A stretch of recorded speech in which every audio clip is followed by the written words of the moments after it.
South Africa has the deepest and most persistent unemployment crisis in the world. This is primarily due to low economic growth. This is according to the latest Centre for Development and Enterprise, or CDE, report.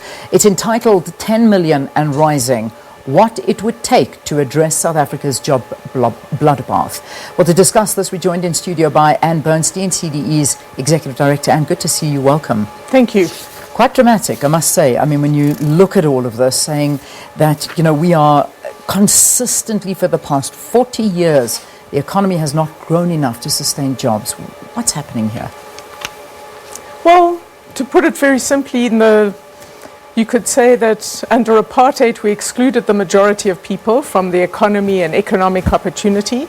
And since 2008, state capture, widespread corruption, antagonism to business, and the near sort of fatal collapse of our governance has got us into this situation. But it's not just low growth. Even if we were to get faster growth, which we desperately need, we need to change our labor market. So our labor market favors skilled employment and capital-intensive industry. And yet we have an abundance of unskilled labor. And that's partly why unemployment is 10.3 million and rising. And this is a catastrophe for the individuals concerned, their families, their communities, but for the country as well. And we're saying we have to introduce a new approach. Job summits, special initiatives, projects, all these things we've been doing, NEDLAC negotiations, they're not working. We have to introduce serious reforms in order to get faster growth and in order to get more in labor-intensive growth. Yeah.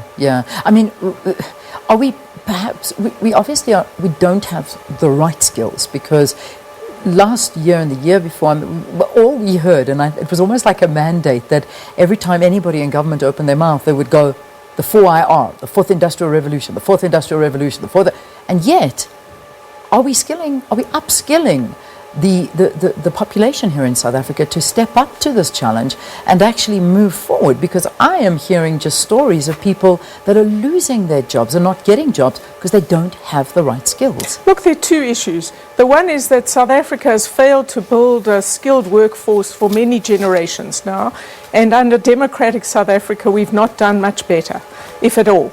And we need to change that. We need to reform basic education. We come last in many of the international tests on maths and literacy, and that's just not good enough. But we're not taking this seriously enough.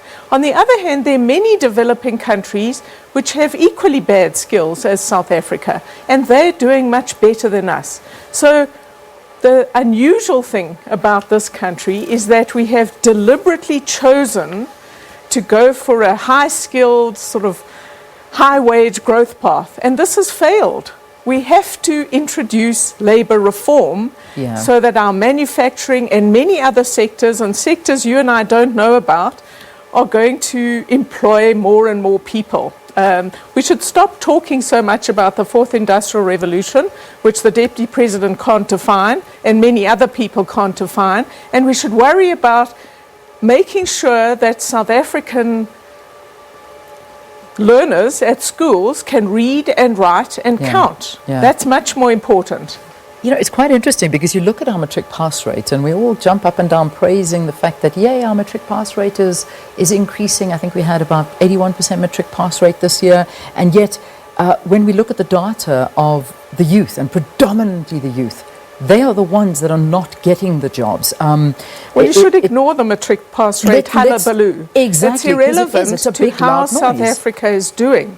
So you have to look at, how do we do on international tests? That's what really matters. How do we compare? And we compare very badly to other countries that are much poorer than us. We spend a lot of money on basic education. We don't get value for money.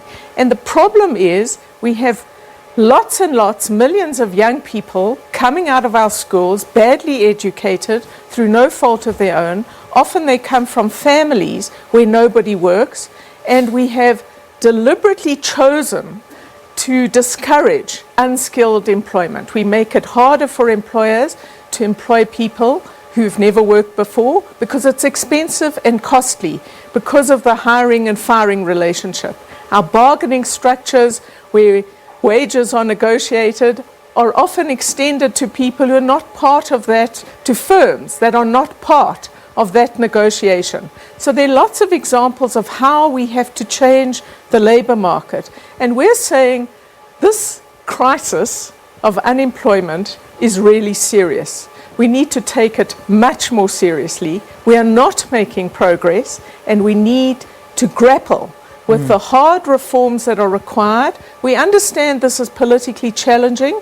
We're not calling for holus bolus reform of the labour market. We've carefully calibrated what needs to be done to make this economy more labour intensive, and we need to, the political leaders now need to get much more serious. We have to change.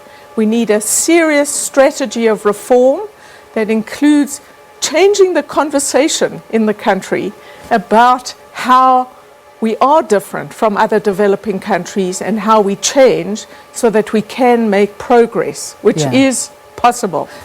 Finally, and very quickly, what is that one thing that you would say? What would you recommend to turn the situation around?